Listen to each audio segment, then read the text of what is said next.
Good morning, everyone. It is my honor to be one of the panelists and also the youngest panelists today here alongside some very esteemed speakers. In these rapidly changing times that we are living in, everything is evolving at an ever faster rate, be it our habits, values, priorities, health, societies, nature of social challenges, or global issues. Our lives are becoming more competitive, evoking instant gratification, and are disconnecting us from our community, our nature, and ourselves. This shallowness or so called advancement through globalization and liberalization is only causing disharmony and misery.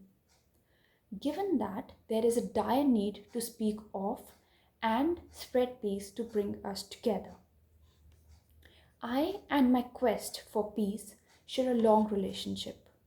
At the age of 5, I got out on the roads protesting against sex selective abortion of daughters, also called female feticide, and advocated for the right to birth and life through poems, speeches, theatres, etc. At age 10, I went on a road expedition of around 5,000 kilometers from Haryana to Maharashtra and back, spreading the message of Save Daughters, Save Earth across 6 states of India and engaging with different schools, colleges, and villages. I also wrote a letter to Prime Minister Modi regarding 14 pragmatic solutions to curb female feticide when I was about 16 years old. At 18, I went on to study international security studies at the Australian National University. A year later, I adopted a village to work on its development and make it a model village, only to found a free mobile school, also called Sushiksha, at age 20. At 21, finally, I decided to study social work that I'm currently doing at Christ University, Bangalore, and dedicate the rest of my life to service. One common element across all three fields of mine is peace, be it social work, activism, or security studies. Well, in my eyes, there are four major paths to fostering a peaceful world: mindfulness at individual level, education for societies, clairvoyant and purposeful leadership at national level, and collaboration at international level. A person can experience ultimate peace when they are in the present and they're aware of the moment. Our current and emerging generations are being born with technology in their hands, in smaller families and fast paced lives. Ours is an ambitious generation, thanks to big dreams and competition for the best education, luxury, job, materialistic possessions, etc., that we do not have the time to pause and reflect, to be grateful and mindful. But it is only when we shall accept ourselves, be content, and refreshed that we shall be at peace and will be able to contribute to the society. Further, since the panel is on peace education for the civilization of love, I would predominantly like to emphasize on the importance of education here. In a country of 1.3 billion people, only 260 million students go to school. And here, the first concern for our society lies to take education at the grassroots level, followed by determining the nature of this education to make it more holistic. Beyond our conventional subjects like science, math, social science, and geography, there should be an engaging curriculum right from primary school to imbibe the impressionable minds, the philosophy of Gandhi and his principles of non-violence, ahimsa, satyagraha, and self-reliance. When societies are well educated and aware, they tend to be more peaceful and inclusive.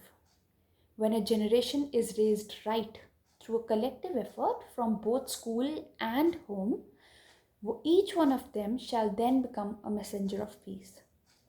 Unfortunately, in the contemporary world, identities are increasingly being reinforced globally to break societies and thus breed hatred, ideology led terrorism, be it right wing or left wing terrorism, polarization, religious fundamentalism, and communalism. However, there is a crucial role of the leader to direct and guide the citizens towards a path of unity and peace, instead of playing divisive politics, segregating them, and reinforcing distinct identities and ruling them. When all of this happens, countries can cooperate and partner on a common platform to advocate for peace, not just to pay a lip service but also practice it. I will quote the example of Bhutan here. It is one country that does not have clash of interests with any other state and promotes spirituality and happiness index instead of GDP, and is one of the most peaceful countries, therefore. In my security studies degree, interestingly, we studied that some of the biggest threats to the world today were terrorism, climate change, interstate and intrastate conflicts, refugee crisis, etc. And most of us might rightfully agree to this. But on a closer look, I found that these were all individual level or micro level issues. In fact, it was not terrorism but the lack of right direction that was the threat. It is not rising sea levels but apathy and individual practices that concern us.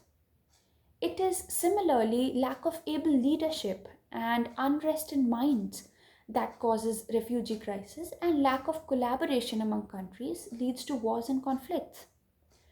Therefore, I reinforce that there is a greater need to start from the grassroots, which is also why I switched back to social work. It is incumbent upon us to reconnect with nature, to take time out for ourselves, prioritize our lives, render services to our humanity, and thus carrying peace within ourselves. I believe peace is contagious. I won't call it infectious, but it's contagious and can be spread to others if we carry it within ourselves. In this view, there is a need to reorient ourselves, especially in the current pandemic times, embrace each other, stand up against a social evil, speak out, and take care of ourselves. Since we are commemorating Gandhiji's death anniversary today, I would like to conclude with his words. If we are to teach real peace to the world, and if we are to carry on a real war against war, we shall have to begin with the children. Thank you very much. I'm wishing goodness for all.